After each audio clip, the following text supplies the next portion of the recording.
Good morning, students. Good morning, sir. So let's begin today's class. Or in this today's class, I will teach you that where do we use of past perfect continuous tense. Okay. Yes, sir. Yes, sir. So आज का हमारा जो topic है वो क्या है? Past Past perfect continuous tense. tense. और आज मैं इस past perfect continuous tense को एक्सप्लेन करते हुए आपको बताऊंगा कि इंग्लिश स्पीकिंग में हम लोग past continuous tense का प्रयोग कहाँ पे करते हैं. So very first हम लोग देख लेते हैं कि past continuous tense के affirmative sentence का स्ट्रक्चर क्या होता है.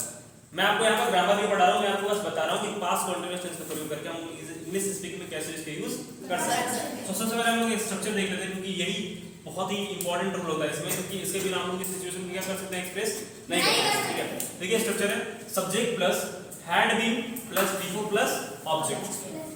ठीक है, अब ऑब्जेक्ट के बाद यहाँ पे अगर कोई कॉम्प्लीमेंट हो तो वो भी हम ऐड कर सकते हैं. ठीक है ना. अब देखिए एक्सप्लेनेशन, ये स्ट्रक्चर आप लोग याद रखिएगा जब आपको इस सिचुएशन में एक्सप्रेस करना रहेगा. स्ट्रक्चर बहुत ही इंपॉर्टेंट होता है. एक बार और स्ट्रक्चर बता दे रहा हूं मैं आपको. Subject plus had been plus before plus object और कॉम्प्लीमेंट. ठीक है, स्ट्रक्चर समझ में आ रहा है. देखिए बिफोर का मतलब क्या होता है, वर्ब का फोर्थ फॉर्म जिसमें हम लोग आईएनजी ऐड करते हैं.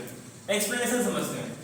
To express actions which started in the past and continued for some time in the past. मतलब कोई ऐसा कार्य जो पास्ट में कुछ देर पहले या कुछ दिन पहले स्टार्ट हुआ था और कुछ दिनों तक कंटिन्यू चला था या कुछ देर तक कंटिन्यू चला था, और उस सिचुएशन को जब हमें एक्सप्रेस करना रहेगा तो क्या करेंगे, पास्ट कंटिन्यूअस टेंस का प्रयोग करेंगे. देखिए पास्ट कंटिन्यूअस और वही पास्ट परफेक्ट कंटिन्यूअस या present perfect continuous tense, present perfect continuous tense हो या पास्ट परफेक्ट कंटिन्यूअस हो, ये दोनों चीज सिमिलर होता है. उसमें भी कुछ कोई कार्य कुछ देर से स्टार्ट हुआ रहता है और इसमें भी कोई कार्य कुछ देर से स्टार्ट हुआ रहता है लेकिन पास्ट में हुआ रहता है. लेकिन उसमें क्या होता है कि हम लोग प्रेजेंट में कोई कार्य कुछ देर से करते हैं.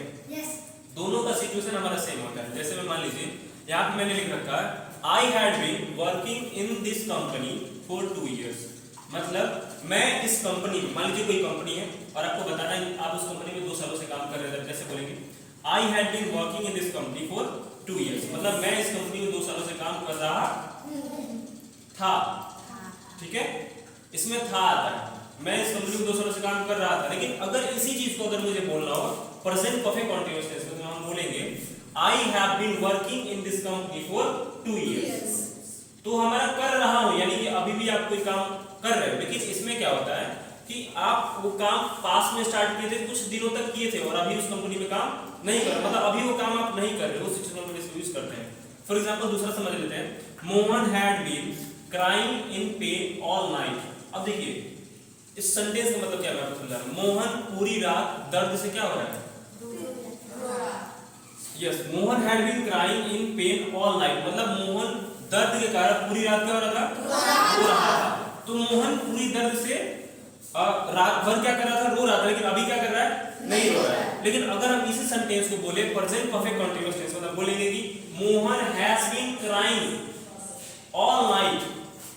Mohan has been crying in pain all night. मतलब मोहन रात भर से क्या कर रहा है, दर्द में रो रहा है. यानी अभी भी क्या कर रहा है, मोहन रो रहा है. लेकिन अगर इस सेंटेंस को हम लोग पास्ट परफेक्ट कंटीन्यूअस टेंस को बनाएं तो इसका मतलब होगा कि मोहन रात भर दर्द से क्या कर रहा था, रो रहा था, लेकिन अभी नहीं रो रहा है. कॉन्सेप्ट आपको समझ में आ रहा है कि कोई कार्य पास्ट में स्टार्ट हुआ था, कुछ देर तक चला और उसके बाद बंद हो गया यानी कि रुक गया. उस सिचुएशन को एक्सप्रेस करने के लिए क्या करेंगे, पास्ट परफेक्ट कंटीन्यूअस टेंस का प्रयोग करेंगे. एक और एग्जांपल देख लीजिए. He had been waiting for me for 2 hours. वह मेरा 2 घंटों से इंतजार कर रहा था. He had been waiting for me for 2 hours. मतलब वह मेरा 2 घंटों से इंतजार कर रहा था लेकिन अभी नहीं कर रहा है. ठीक है, अब यहाँ पे किसी पार्टिकुलर पर्सन का नाम दे सकते हैं. मान लीजिए अगर राहुल है, वो मेरा इंतजार करता है, बोलेगा Rahul had been waiting for me for 2 hours. अब आपको कहना है मैं 2 घंटों से पढ़ रहा था लेकिन अभी नहीं पढ़ रहा हूं, तो आप क्या बोलोगे, I had been reading for 2 hours. अगर आप 4 घंटे से पढ़ रहे थे क्या बोलोगे, I had been reading for 4 hours. अगर आपको बोलना है कि मैं 1 घंटे से अंग्रेजी की प्रैक्टिस कर रहा था तो क्या बोलोगे आप, I had been practising for English for 1 hour. ठीक है, अगर आपको कहना है कि मैं 2 घंटों से खाना बना रहा था तो आप क्या बोलोगे, I had been cooking food for 2 hours. 1 घंटे से बना रहा था तो क्या हो जाएगा, I had been cooking food for 1 hour.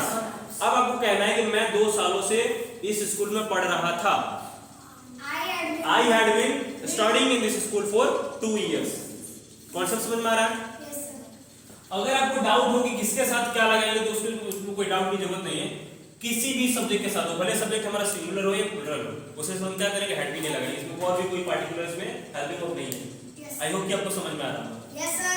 आ रहा है समझ में कि कहाँ पे इसे यूज करेंगे? Yes, तो sir. चलिए मैं आपसे दो क्वेश्चन पूछता हूँ आप लोगों में से, एक गर्ल से एक बॉय से। Yes, sir. आप बताइएगा ताकि मुझे समझ में आ सके कि आपको समझ में आ रहा है कि नहीं, ठीक है? सो फर्स्ट ऑफ ऑल सरिता आप खड़े हो जाइए।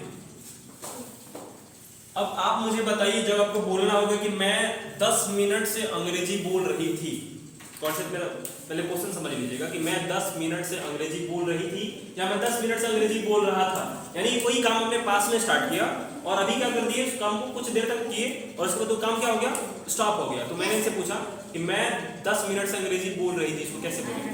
I had speaking English for 10 minutes. क्या बोलेंगे? I had speaking English for 10 minutes. I had been, Back. क्या बोलेंगे? I I had had been speaking English for 10 minutes. Very good. Have a seat. Now Gaurav, you stand up. Yes, sir. आप मुझे बताइए, अगर आपको बोलना होगा कि मैं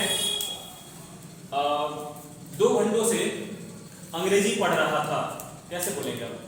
पढ़ रहा था. यस, मैं 2 घंटों से अंग्रेजी पढ़ रहा था, कैसे I बोलेंगे? had been reading English for 2 hours. Very good, have a seat.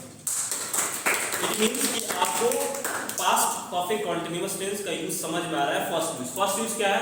अगर कोई कार्य, फिर से एक बार रिकैप कर दे रहे हैं, अगर कोई कार्य पास्ट में स्टार्ट हुआ और कुछ देर तक चला और उसके बाद फिर स्टॉप हो गया, उस सिचुएशन को जब हम एक्सप्रेस कर रहे हैं तो क्या करेंगे? पास्ट परफेक्ट कंटीन्यूअस टेंस का प्रयोग करेंगे.